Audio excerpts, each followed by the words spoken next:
मैं हूं आपके साथ सोनिका सिंह। बुलेटिन की शुरुआत करते हैं। आपको सीधा बता दें कि उत्तराखंड से इस वक्त की बड़ी जानकारी सामने आ रही है। उत्तराखंड में कोविड कर्फ्यू को एक बार फिर से बढ़ा दिया गया है। बड़ी जानकारी, उत्तराखंड में कोविड कर्फ्यू 7 सितंबर तक के लिए बढ़ा दिया गया है। और इसी के साथ आपको बता दें, मनोरंजन पार्क में 50% लोगों की ही मौजूदगी होगी। मनोरंजन पार्क के लिए कहा गया है कि 50% लोग होंगे। शादी समारोह में भी 50 मेहमानों की उपस्थिति रहेगी। प्रदेश में आने के लिए कोविड नेगेटिव रिपोर्ट की अनिवार्यता की गई है। और आपको बताते चले कि उत्तराखंड में कोविड कर्फ्यू को एक बार फिर से बढ़ा दिया गया है। 7 सितंबर तक के लिए बढ़ाया गया है, लेकिन इसी के साथ पाबंदियां वो लगातार जारी रहेंगी। 50% लोगों की मौजूदगी होगी स्विमिंग पूल, मनोरंजन पार्कों में। और शादी समारोह में सिर्फ 50 लोगों की ही उपस्थिति रहेगी। प्रदेश में अगर आपको जाना है तो उसके लिए नेगेटिव रिपोर्ट लेके जाना अनिवार्य रहेगा। ये गाइडलाइंस लागू की गई हैं। और साथ ही कोविड कर्फ्यू को 7 सितंबर तक के लिए बढ़ा दिया गया है। उत्तराखंड में बड़ी जानकारी इस वक्त की आपको दे रहे हैं। सीएम पुष्कर सिंह धामी लगातार कोरोना काल को देखते हुए कदम उठा रहे हैं और कोविड कर्फ्यू को बार बार बढ़ाया जा रहा है, क्योंकि किसी तरह की लापरवाही नहीं चाहते। सीएम पुष्कर सिंह धामी की तरफ से कहा भी गया है कि जिस तरीके से कोरोना के मामले कम हो रहे हैं, उसे देखते हुए तमाम तरह के कदम उनकी तरफ से उठाए जा रहे हैं। कोविड कर्फ्यू एक बार फिर से बढ़ा दिया है ताकि किसी तरह की भीड़ कहीं बाजारों में एकत्रित ना हो सके या फिर कहीं बाहर भीड़ को ना देखा जा सके। कोविड कर्फ्यू लागू है और लोग भी सावधान और सतर्क नजर आते हैं। हमारे संवाददाता संचित हमारे साथ जुड़ गए हैं तमाम जानकारी के साथ। संचित, कोविड कर्फ्यू को एक बार फिर से उत्तराखंड में बढ़ा दिया गया है। जमीनी स्तर पर क्या हालात आप देखते हैं?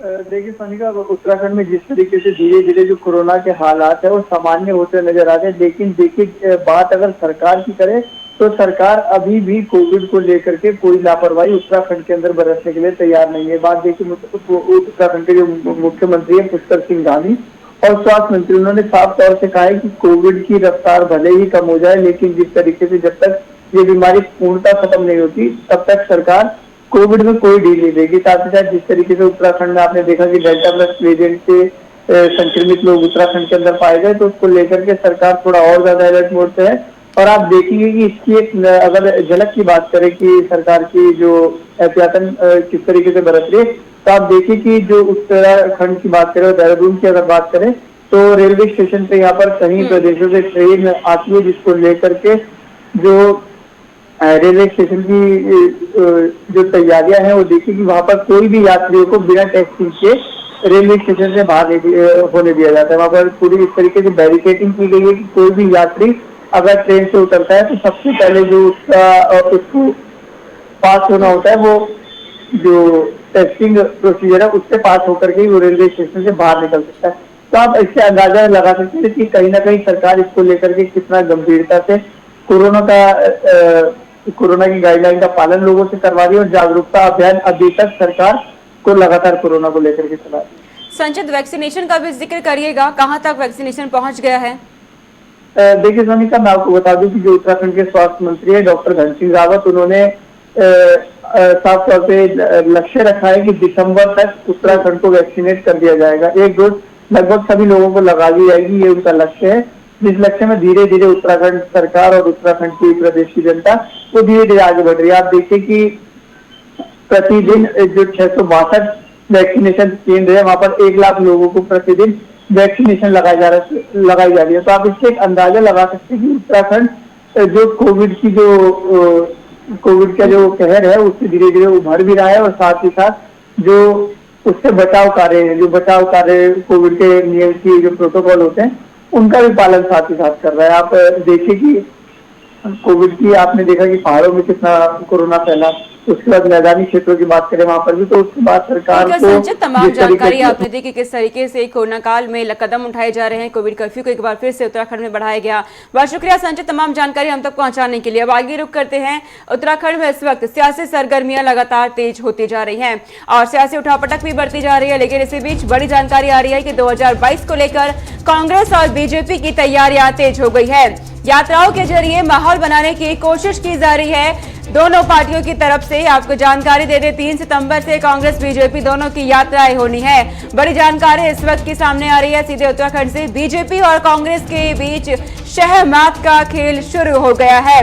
दोनों ही 2022 को लेकर तैयारियों में जुट गई हैं और इसकी तैयारियों के मद्देनजर यात्राओं की शुरुआत की जा रही है। दरअसल इन यात्राओं के जरिए माहौल बनाने की कोशिश की जा रही है। 3 सितंबर से कांग्रेस और बीजेपी दोनों की ही यात्रा होनी है। एक जन आशीर्वाद यात्रा निकालेगी तो दूसरी परिवर्तन यात्रा निकालेगी और दोनों ही इसके जरिए सीधा वोटर्स को साधने की कोशिश करेंगे। बीजेपी और कांग्रेस के बीच इस वक्त शाह और मात का खेल भी शुरू हो गया है। 2022 अगले साल चुनाव होने हैं, विधानसभा चुनाव, और उससे पहले तमाम राजनीतिक दल सक्रिय नजर आ रहे हैं। लेकिन कांग्रेस और बीजेपी इस वक्त आमने सामने हैं और दोनों ही 3 सितंबर को यात्राएं निकालेंगी। एक जन आशीर्वाद यात्रा निकालेगी जनता का आशीर्वाद देने के लिए, तो दूसरी परिवर्तन यात्रा निकालेगी उत्तराखंड में परिवर्तन के नाम पर, क्योंकि कांग्रेस लगातार दावा कर रही है कि उत्तराखंड में आने वाले साल में कांग्रेस ही सत्ता पे काबिज होगी। वहीं बीजेपी की तरफ से कहा जा रहा है कि इतिहास बदलेगा और बीजेपी एक बार फिर सत्ता में आएगी। हालांकि देखना होगा कि 2022 में सत्ता के लिए जनता किसका चुनाव करती है अगले 5 साल के लिए।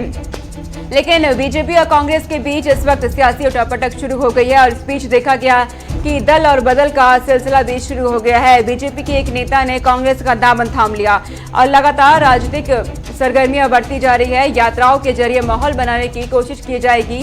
3 सितंबर से शुरुआत हो रही है इन यात्राओं की। जन आशीर्वाद यात्रा बीजेपी की तरफ से और कांग्रेस की तरफ से परिवर्तन यात्रा निकाली जाएगी। बड़ी जानकारी इस वक्त की आपको दे रहे हैं। 2022 को लेकर कांग्रेस और बीजेपी की तैयारियां भी तेज हो गई है। दोनों ही आमने सामने इस वक्त नजर आ रहे हैं। दरअसल 2022 में विधानसभा चुनाव होने हैं और उससे पहले कांग्रेस की तरफ से भी कई आरोप भी लगाए जा रहे हैं उत्तराखंड सरकार पर, महंगाई, बेरोजगारी और कोरोना काल में जिस तरीके से फर्जीवाड़े हुए उसे लेकर के। वहीं बीजेपी की तरफ से कहा जा रहा है कि कांग्रेस जो भी दावे कर रही है वो झूठे हैं और एक बार फिर से बीजेपी वापस लौटेगी। लेकिन देखना होगा 2022 में कौन सत्ता पे काबिज होता है, ये बड़ा सवाल है। लेकिन फिलहाल दोनों ही पार्टियां इस वक्त तमाम राजनीतिक रणनीतियां बना रही हैं और 3 सितंबर को कांग्रेस और बीजेपी यात्रा निकालेंगे और उसके जरिए माहौल बनाने की कोशिश की जाएगी। उत्तराखंड में बीजेपी की तरफ से जन आशीर्वाद यात्रा निकाली जाएगी और कांग्रेस परिवर्तन यात्रा निकालेगी। 2022 को लेकर कांग्रेस बीजेपी की तैयारियां तेज हो गई है। अगले साल चुनाव होने हैं 2022 में उत्तराखंड में। हालांकि कई क्षेत्रीय दल भी ऐसे हैं जो इस वक्त सक्रिय हो गए हैं, लेकिन बीजेपी और कांग्रेस बड़े राजनीतिक दल इस वक्त आपस में टकराव देखा जा रहा है दोनों के ही बीच और दोनों ही अब यात्राओं के जरिए माहौल बनाने की कोशिश करेंगे। उत्तराखंड में सीधे वर्गों को साधने की कोशिश की जाएगी, क्योंकि बीजेपी की बात की जाए तो कई वर्ग ऐसे हैं जो नाराज में चल रहे हैं। इसी के मद्देनजर जन आशीर्वाद यात्रा के तहत जनता का आशीर्वाद लेने की कोशिश रहेगी बीजेपी की। लेकिन वहीं दूसरी तरफ देखा जाए तो 3 सितंबर को ही कांग्रेस परिवर्तन यात्रा निकालेगी और इस यात्रा के जरिए परिवर्तन की लहर कांग्रेस की तरफ से उत्तराखंड के लिए मनाई जाएगी। दोनों ही अपने अपने स्तर पर माहौल बनाने की कोशिश करेंगे, एक तरफ बीजेपी और एक तरफ कांग्रेस। 3 सितंबर को दोनों ही पार्टियां आमने सामने होंगी उत्तराखंड के अंदर। बड़ी जानकारी इस वक्त के सामने आ रही है। बीजेपी और कांग्रेस के बीच शह और मात का खेल शुरू हो गया है और शह और मात के जरिए दोनों ही पार्टियां एक दूसरे पर पलटवार हैं। यात्राओं के जरिए माहौल बनाने की कोशिश की जा रही है। स्थानीय लोगों से जब हमारे संवाददाता जानकारी लेते हैं तो उनकी तरफ से भी कहा जाता है कि परिवर्तन तो वो चाहते हैं, लेकिन उत्तराखंड सरकार काम कर रही है, तो अभी कहना मुश्किल होगा कि किसे जनता चुनेगी। लेकिन 2022 के बाद तस्वीरें साफ हो जाएंगी, पर उससे पहले ही दोनों ही पार्टियां इस वक्त मजबूती के साथ रणनीति बनाने में जुट गई हैं और 3 सितंबर को दोनों की तरफ से यात्राएं की जाएंगी। एक जन आशीर्वाद यात्रा निकालेगी तो दूसरी परिवर्तन यात्रा निकालेगी और देखना होगा कि जनता क्या किसका चुनाव करती है, आशीर्वाद देती है जनता या फिर परिवर्तन के साथ जाती है, ये बड़ा सवाल है। फिलहाल आपको बता दें कि 2022 को लेकर के तैयारियां तेज हो गई है दोनों ही पार्टियों के बीच। हमारी संवाददाता विशाखा चौधरी हमारे साथ जुड़ गई हैं तमाम जानकारी के साथ। विशाखा, दोनों ही पार्टियां 3 सितंबर को बीजेपी और कांग्रेस यात्राएं निकालेंगी, क्या लगता है इन यात्राओं के जरिए जनता का आशीर्वाद मिलेगा या फिर परिवर्तन की लहर जनता चुनेगी?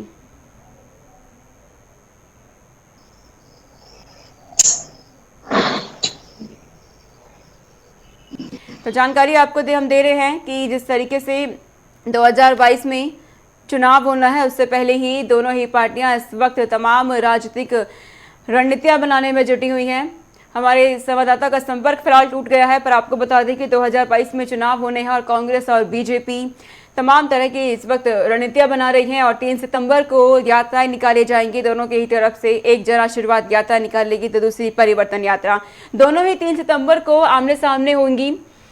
आरोप और प्रत्यारोप का दौर भी दोनों के बीच इस वक्त देखा जा रहा है। कई मुद्दों को लेकर के कांग्रेस उत्तराखंड सरकार को घेरने में जुटी हुई है और इससे पहले उत्तराखंड विधानसभा सत्र के दौरान भी देखा गया किस तरह के हंगामे हुए विधानसभा सत्र में भी, और इसके बाद अब दोनों ही पार्टियां इस वक्त मजबूती के साथ रणनीति बना रही है। हमारी संवाददाता एक बार फिर हमारे साथ जुड़ गई हैं। विशाखा, आपसे जानना चाह रहे थे कि 3 सितंबर को यात्राएं दोनों ही पार्टियां निकाल दी है, बीजेपी और कांग्रेस। क्या लगता है, जनता आशीर्वाद देगी या फिर परिवर्तन की लहर के साथ जाएगी? जी बिल्कुल सोनिका, जिस तरीके से चुनाव को लेकर जो तमाम एक तरीके से सियासी घमासान है वो राज्य में शुरू हो गया है और भारतीय जनता पार्टी और कांग्रेस दोनों ही तमाम यात्राओं के जरिए फिलहाल राज्य की जो जनता है उस तक पहुंचने का प्रयास कर रही है। एक तरफ भारतीय जनता पार्टी ने पहले से ही जो जन आशीर्वाद यात्रा है वो शुरू की हुई है और आगामी जिस तरीके से 3 सितंबर से तमाम जो यात्राएं हैं और भी शुरू होनी है, जिसके जरिए जो जनता का रुख है वो भारतीय जनता पार्टी स्पष्ट करना चाहेगी और तमाम जो अपनी योजनाएं हैं, जो 5 साल का कार्य है उसको जनता तक पहुंचाने का कार्य करेगी। दूसरी तरफ अगर हम बात करते हैं कांग्रेस की, तो कांग्रेस ने परिवर्तन यात्रा को जिस तरीके से आगामी जो दिन है उनमें शुरू करने का निर्णय लिया है, तो कहीं ना कहीं परिवर्तन की लहर को लेकर भारतीय जनता पार्टी के जिन जो एक तरीके से कहिए जो फेलियर्स हैं उनको लेकर जनता तक पहुंचेगी और परिवर्तन की लहर एक तरीके से जनता तक पहुंचाने की कोशिश करेगी और अपनी पैठ राज्य में बनाएगी। कहीं ना कहीं भारतीय जनता पार्टी और कांग्रेस की जो आपसी टक्कर है फिलहाल वो राज्य में शुरू हो चुकी है, क्योंकि दोनों ही राज्य की सबसे बड़ी पार्टियां हैं। तो कहीं ना कहीं जो तमाम अभियान है चुनाव को लेकर वो दोनों पार्टियों के द्वारा शुरू किए गए हैं। जन जन तक पहुंचने का प्रयास तमाम कार्यकर्ताओं के द्वारा किया जाएगा। भारतीय जनता पार्टी के तमाम कार्यकर्ता, मंत्री और सभी जो प्रचारक हैं वो फिलहाल जिले से लेकर विधानसभा से लेकर ग्रामीण स्तरों तक जन आशीर्वाद यात्रा के जरिए पहुंच रहे हैं और कांग्रेस की जिस तरीके से परिवर्तन यात्रा शुरू होनी है, नेता प्रतिपक्ष प्रीतम सिंह हो या अध्यक्ष हो गणेश गोदिया, तमाम जो लोग दावे कर रहे हैं कांग्रेस को लेकर कि परिवर्तन यात्रा के जरिए वो जनता तक परिवर्तन की जो लहर है उसको पहुंचाने पूरी कोशिश करेंगे और जनता परिवर्तन चाहती है। ये तमाम दावे फिलहाल कांग्रेस की तरफ से किए जा रहे हैं। तो यानी विशाखा, माना जाए कि 2022 को लेकर तैयारियां तेज हो गई हैं और तमाम वर्गों को साधने की कोशिश कर रहे हैं दोनों ही पार्टियां। जी बिल्कुल सोनिका, जिस तरीके से भारतीय जनता पार्टी और कांग्रेस फिलहाल एक तरीके से दोनों में हम कह सकते हैं शहमात का जो खेल है वो शुरू हो चुका है और चुनावी जो बिगुल है वो इन तमाम यात्राओं के जरिए, अभियानों के जरिए शुरू हो जाएगा राज्य में। और इसके लिए तमाम जो फिलहाल नेता है, चाहे वो कांग्रेस की तरफ से हम कहें, वो एकजुट दिखाई दे रहे हैं, सरकार को पूरी तरीके से घेरने की तैयारी में है। और अगर हम भारतीय जनता पार्टी की बात करें तो मुख्यमंत्री पुष्कर सिंह धामी लगातार एक्शन मोड में है। पिछले 1.5 महीने के कार्यकाल में उनके द्वारा जिस तरीके से कार्य किए गए हैं, ताबड़तोड़ घोषणाएं की गई हैं, भर्तियां निकाली गई हैं राज्य में और तमाम विकास मॉडल को लेकर केंद्र से जिस तरीके से उन्होंने प्रस्ताव पारित कराए हैं, तो कहीं ना कहीं ये सभी योजनाएं लेकर भारतीय जनता पार्टी जनता के बीच जाएगी और मुख्यमंत्री पुष्कर सिंह धामी कहीं ना कहीं एक लोकप्रिय मुख्यमंत्री के रूप में राज्य में जिस तरीके से उभरे हैं उसका फायदा भी भारतीय जनता पार्टी को मिलेगा और कांग्रेस की कलह जो पिछले दिनों रही है उसका नुकसान कांग्रेस को उठाना पड़ सकता है। हालांकि जिस तरीके से हरीश रावत की हम बात करते हैं तो हरीश रावत के नेतृत्व में फिलहाल कांग्रेस पार्टी एकजुट खड़ी हुई जरूर दिखाई देती है, क्योंकि चुनावी कमान हरीश रावत को है। और जिस तरीके से हरीश रावत की जब हम बात करते हैं तो कहीं ना कहीं ग्रामीण स्तरों में भी अच्छी पहुंच देखी जाती है और दिग्गज नेताओं में से एक कहे जाते हैं हरीश रावत। तो कहीं ना कहीं कांग्रेस भारतीय जनता पार्टी को पूरी तरीके से टक्कर देती हुई दिखाई देगी। और अब इन अभियानों के बाद जिस तरीके से जनसंपर्क किया जाएगा, उत्तराखंड की जनता तक पहुंचा जाएगा, उसके बाद यह निर्णय जरूर निकल सकता है कि किस तरीके का जो रुख है जनता का। ठीक है विशाखा, तमाम जानकारी आपने दी कि किस तरीके से 3 सितंबर को यात्रा निकाली जाएगी और माहौल बनाने की कोशिश है जनता के बीच। अब देखना होगा कि आशीर्वाद मिलेगा या परिवर्तन की लहर जनता चुनेगी। बहुत शुक्रिया विशाखा तमाम जानकारी हम तक पहुंचाने के लिए। आगे रुक करते हैं, आपको बता दें कि अगले साल चुनाव होने हैं उत्तराखंड में और इससे पहले आम आदमी पार्टी भी अपनी रणनीति बनाने में जुटी है। और इसी बीच बड़ी जानकारी है कि आम आदमी पार्टी ने उत्तराखंड सरकार पर कई सवाल दाग दिए हैं। आगामी विधानसभा चुनाव से पहले आम आदमी पार्टी की तैयारियां भी उत्तराखंड में तेज हो गई है। आपको जानकारी दे दें कि उत्तराखंड सरकार के स्वास्थ्य सुविधाओं पर गंभीर प्रश्न खड़े कर दिए हैं आम आदमी पार्टी ने। स्वास्थ्य पर मात्र 5.25 पैसे खर्च किए गए हैं, ये सौरभ भारद्वाज की तरफ से कहा गया है। दरअसल आगामी विधानसभा चुनाव को लेकर के दांव खेलने का सिलसिला शुरू हो गया है उत्तराखंड में। अब आम आदमी पार्टी भी इस चुनावी मैदान में उतर गई है और सीधा उत्तराखंड सरकार पर कई तरह के सवाल दाग दिए हैं। और इसी सवालों के मद्देनजर आम आदमी पार्टी की तरफ से कहा गया है कि स्वास्थ्य पर मात्र 5.25 पैसे खर्च किए गए, ये सौरभ भारद्वाज की तरफ से कहा गया है। दरअसल स्वास्थ्य सेवाओं को लेकर गंभीर सवाल खड़े किए गए हैं आम आदमी पार्टी की तरफ से उत्तराखंड सरकार पर। आम आदमी पार्टी की यानी केजरीवाल सरकार दिल्ली के सीएम रहे हैं। दिल्ली के सीएम इससे पहले भी प्रेस कॉन्फ्रेंस कर चुके हैं उत्तराखंड में जाकर के, और लगातार उन्होंने दौरे पर वो उत्तराखंड के जा रहे हैं, जिस दौरान कई तरह की घोषणाएं इनकी तरफ से की जा रही है। एक सियासी माहौल आम आदमी पार्टी के लिए उत्तराखंड में बनाने की कोशिश की जा रही है और चुनावी मैदान में उतर चुके हैं आम आदमी पार्टी। अरविंद केजरीवाल खुद उत्तराखंड में जाकर के घोषणाएं कर रहे हैं तमाम तरह के। इससे पहले भी उन्होंने मुफ्त बिजली को लेकर के ऐलान किया था। और जिस तरीके से इस वक्त चुनावी मैदान में तमाम पार्टियां उतर रही हैं उत्तराखंड में, आम आदमी पार्टी ने भी कदम रख दिया है और उत्तराखंड सरकार पर कई तरह के सवाल भी खड़े कर दिए हैं, जिनमें से उनकी तरफ से सौरभ भारद्वाज की तरफ से कहा गया कि स्वास्थ्य पर मात्र 5.25 पैसे खर्च किए गए हैं उत्तराखंड की सरकार से। यानी स्वास्थ्य सेवाओं को लेकर के कई तरह के सवाल खड़े कर दिए गए हैं। हमारे संवाददाता संचित हमारे साथ जुड़ गए हैं तमाम जानकारी के साथ। संचित, आम आदमी पार्टी भी अब उत्तराखंड के चुनावी मैदान में उतर गई है और सीधा कई तरह के सवाल उत्तराखंड सरकार पर दाग रही है।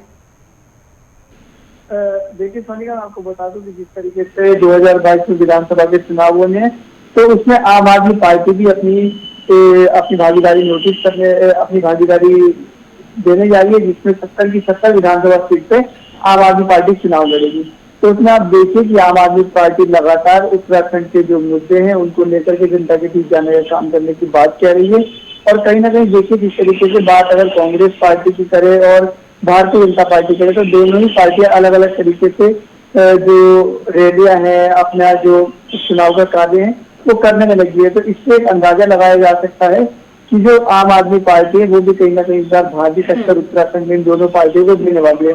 लेकिन बात अगर कांग्रेस की करें तो कांग्रेस के जो नेता प्रतिपक्ष प्रीतम सिंह है वो लगातार ये बात का दावा कर रहे हैं कि आम आदमी पार्टी को उन्हें कोई खतरा नहीं है। जिस तरीके से आम आदमी पार्टी को वो अपना जो चुनावी विरोधी होते हैं वो भी नहीं मानते। वो कहते हैं कि आम आदमी पार्टी का कोई वर्चस्व उत्तराखंड के अंदर नहीं है, तो हमारी लड़ाई भाजपा के साथ है, आम आदमी पार्टी के साथ नहीं है।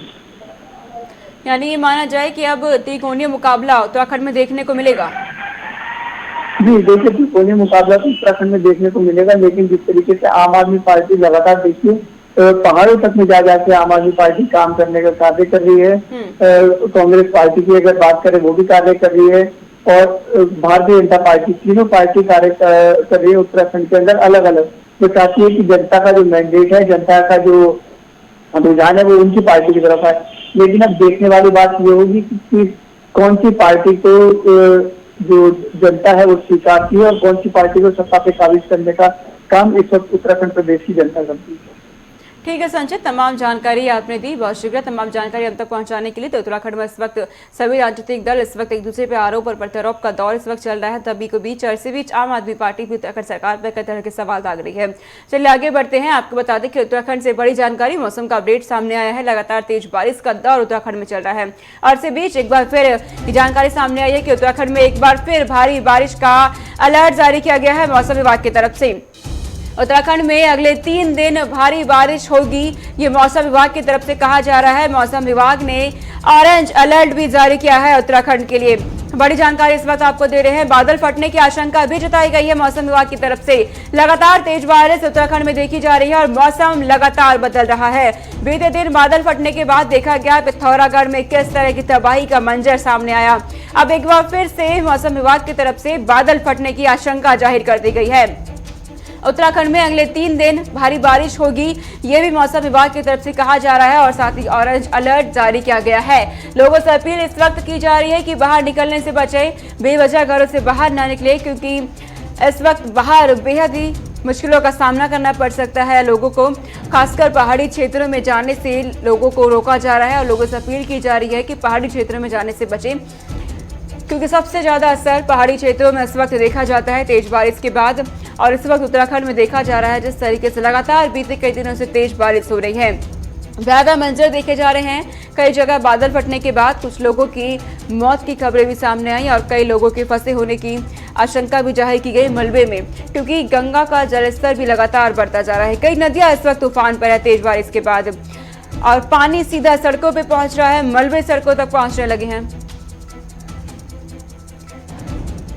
हालांकि एनडीआरएफ और एसडीआरएफ की टीमें इस वक्त तैनात है और लोगों के निकालने का काम भी कर रहे हैं कई जगहों से। और एक मौसम विभाग ने एक बार फिर से अपडेट जारी कर दिया है कि उत्तराखंड में तेज बारिश हो सकती है। धनराज हमारे साथ जुड़ गए हैं फोन लाइन पर तमाम जानकारी के साथ। धनराज, मौसम विभाग ने एक बार फिर से कहा है कि उत्तराखंड में तेज बारिश होगी।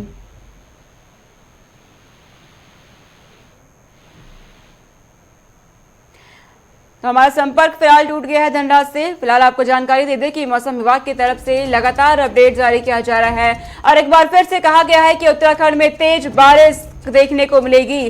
ऑरेंज अलर्ट मौसम विभाग की तरफ से जारी किया गया और साथ ही कहा गया है कि बादल फटने की आशंका भी है।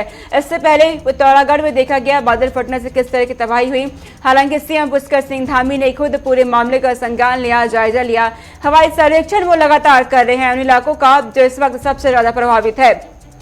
लेकिन इसी बीच मौसम विभाग ने एक बार फिर से भारी बारिश होने की आशंका जाहिर कर दी गई है और बादल फटने की आशंका भी जाहिर कर दी गई है मौसम विभाग की तरफ से। हमारे संवाददाता धनराज हमारे साथ जुड़ गए हैं फोन लाइन पर। धनराज, एक बार फिर से मौसम विभाग की तरफ से कहा जा रहा है कि तेज बारिश उत्तराखंड में होगी। जी सोनिका, बिल्कुल जिस तरीके से देखा गया कि अभी पिछले काफी दिनों से उत्तराखंड में भारी से भारी बारिश देखने को मिल रही है, जिसने अपनी तबाही भी लगातार देखने को मिल रही है कि किस तरीके से तबाही उत्तराखंड में मची हुई है कि पिथौरागढ़ में बादल फटे, धारचूला में बादल फटे, जिसके बाद काफी घर वहां पर तबाह हो गए हैं। तो एक बार फिर मौसम विभाग ने चेतावनी जारी की है, रेड अलर्ट जारी किया है, तो कहीं पर येलो अलर्ट जारी किया है। तो मौसम विभाग की तरफ से साफ तौर पर कहा गया है कि आने वाले 2-3 दिन कहीं ना कहीं भारी उत्तराखंड पर गुजर सकते हैं। कि जिस तरीके से भारी बारिश पहाड़ी क्षेत्रों की बात करें तो पहाड़ी क्षेत्र में भारी से भारी बारिश हो सकती है और मैदानी क्षेत्रों की बात करें तो मैदानी क्षेत्रों में हल्की से मध्यम बारिश जरूर देखने को मिलेगी। जी, और ये जानकारी भी दीजिएगा धनराज की इस वक्त लोगों के लिए कितनी चुनौती हो गई है, क्योंकि देखा जा रहा है सड़कें बंद है, कई जगह सड़कों पे पानी भर गया है, तो आवागमन किस तरीके से संभव हो पा रहा है? जी सोनिका, बिल्कुल जिस तरीके से यदि ग्रामीण क्षेत्रों की बात करें तो ग्रामीण क्षेत्रों की जो सड़कें हैं वो कहीं ना कहीं बारिश के कारण बंद हो गई है, क्योंकि जब पहाड़ों से मलबा सड़कों पर आ गया तो जिसके कारण वहाँ के लोगों का जीवन अस्त व्यस्त होता हुआ नजर आ रहा है और तमाम बड़ी चुनौतियां उनके सामने है कि किस तरीके से वो रास्ते पार करें और किस तरीके से वो अपने खाने पीने का सामान बाजारों से लेकर आए। कहीं ना कहीं एक तरीके से वो कहा जा सकता है कि वो अपने घरों में कैद होकर रह गए हैं। हालांकि शासन प्रशासन लगातार उनकी व्यवस्था बनाने में जुटा हुआ है, तमाम रोड खोलने की कोशिश लगातार प्रशासन कर रहा है। अब देखने वाली बात यही होगी कि आखिर कब तक उनको राहत मिल पाएगी, क्योंकि मुख्यमंत्री पुष्कर सिंह धामी लगातार इस पर नजर बनाए हुए हैं, तमाम अधिकारियों को निर्देशित भी कर रहे हैं कि जल्द से जल्द रास्ते खोले जाए ताकि जो ग्रामीण क्षेत्र के लोग हैं, स्थानीय लोग हैं, उनको सुविधा प्राप्त हो सके। जी ठीक है धनराज, तमाम जानकारी आप प्रति उत्तराखंड के किस तरीके से मौसम बदल रहा है, बहुत शुक्रिया धनराज तमाम जानकारी पहुंचाने के लिए। तो उत्तराखंड से मौसम का अपडेट हमारे संवाददाता दे रहे थे कि लगातार तेज बारिश होने वाली है, एक बार फिर से ये कहा जा रहा है मौसम विभाग की तरफ से और मौसम विभाग की तरफ से फिर से अपडेट जारी किया गया है। चलिए अब आपको आगे बढ़ते हैं। आपको बता दें कि जन्माष्टमी के अवसर पर उत्तराखंड में बहुत ही ज्यादा धूम देखी गई। मंदिरों में तस्वीर इस वक्त आप देख रहे हैं, देवभूमि में धूमधाम से जन्माष्टमी मनाई गई। देवभूमि में जन्माष्टमी का त्योहार बहुत ही धूमधाम से मनाया गया और करीब रात को 12 बजे वो वक्त जब भगवान श्री कृष्ण का जन्म होता है, उस वक्त भक्तों ने श्री कृष्ण की पूजा अर्चना के बाद अपना व्रत खोला।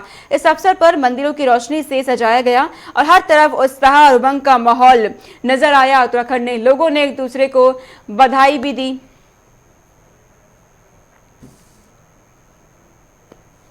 चलिए अब आगे रुक करते हैं। आपको बता दें कि बॉक्सर निकिता चंद ने इस वक्त स्वर्ण पदक जीत लिया है। उन्हें बधाई भी दी जा रही है और पूरा देश उन पर गर्व कर रहा है। उत्तराखंड में लोग उन पर गर्व कर रहे हैं। इस वक्त बॉक्सर निकिता चंद ने स्वर्ण पदक जीता, ये बड़ी जानकारी इस वक्त की सामने आ रही है। और आपको बताते चले कि एशियन जूनियर बॉक्सिंग प्रतियोगिता में जीता है उन्होंने। राज्य सरकार ने 8,000 रुपए का पुरस्कार भी दिया है। परिवार में खुशी का माहौल इस वक्त देखा जा रहा है। बॉक्सर निकिता चंद ने स्वर्ण पदक जीता है। एशियन जूनियर बॉक्सिंग प्रतियोगिता में उन्होंने स्वर्ण पदक जीता। परिवार में खुशी का माहौल देखा जा रहा है। राज्य सरकार की तरफ से उन्हें पुरस्कार भी दिया गया है। इस वक्त उत्तराखंड में उन पर गर्व किया जा रहा है, क्योंकि जिस तरीके से बेटियां आगे बढ़ रही हैं खासकर खेलों में, और इस वक्त पूरा देश उन पर गर्व कर रहा है। बॉक्सर निकिता चंद ने स्वर्ण पदक जीता है एशियन जूनियर बॉक्सिंग प्रतियोगिता में। तो चलिए इस बुलेटिन में इतना ही, लेकिन खबरों का सिलसिला लगातार जारी है। देखते रहिए गुलिस्तान न्यूज। नमस्कार।